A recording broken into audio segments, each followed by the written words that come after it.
And ఈరోజు champion ట్రోఫీలు అయితే చాలా మంచి మ్యాచ్ జరగబోతుంది. మళ్ళీ తెలిసిందే కదా, గ్రూప్ టూలో మంచి టీంలు ఉన్నాయి కాబట్టి ప్రతి మ్యాచ్ ఇంట్రెస్టింగ్గానే ఉంటుంది. మీకైతే మీరు చూసుకుంటే ఇంకా ఆస్ట్రేలియాకి అలానే సౌత్ ఆఫ్రికా మ్యాచ్ జరగబోతుంది. సౌత్ ఆఫ్రికా మంచి మ్యాచ్ గెలిచి చాలా సాలిడ్గా కనిపిస్తూ ఉంది.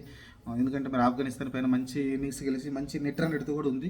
ఓవరాల్గా చూసుకుంటే చూద్దాం మరి ఈరోజు మ్యాచ్ రెండు చాలా టఫ్ టీంలు. ఎందుకంటే క్లాస్ అని వస్తారో తెలియదు, మరి ఈ మ్యాచ్లోకి వచ్చాడంటే మటుకు ఇంకా స్ట్రాంగ్ అవుతుంది సౌత్ ఆఫ్రికా టీం అయితే. ఇటు పక్క చూసుకుంటే మీకు 350 టార్గెట్ని చేజ్ చేసి గెలిచిన ఆస్ట్రేలియా టీం అంత ఈజీగా తీసుకోవడం లేదు.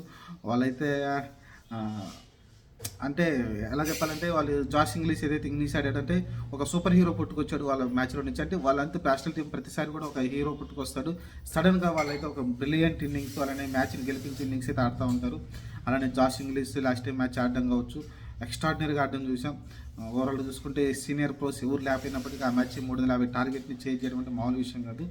ఓవరాల్గా చూసుకుంటే వాళ్ళైతే స్ట్రాంగ్ అనిపిస్తున్నారు. అలానే సౌత్ ఆఫ్రికా కూడా ఈసారి బౌలింగ్ ఇంగడి కావచ్చు, రబాడా కావచ్చు అంత ఈజీ ఉండదు. ఆస్ట్రేలియా కూడా చూద్దాం మరి ఈసారి మరి ఎలా ఉండబోతుందో. ఎందుకంటే అక్కడ కూడా వుడ్ ఆర్చర్ ఉన్నప్పటికీ వాళ్ళైతే ఆ స్కోర్ అయితే చేయగలిగారు. చూద్దాం మరి ఏం జరగబోతుందో.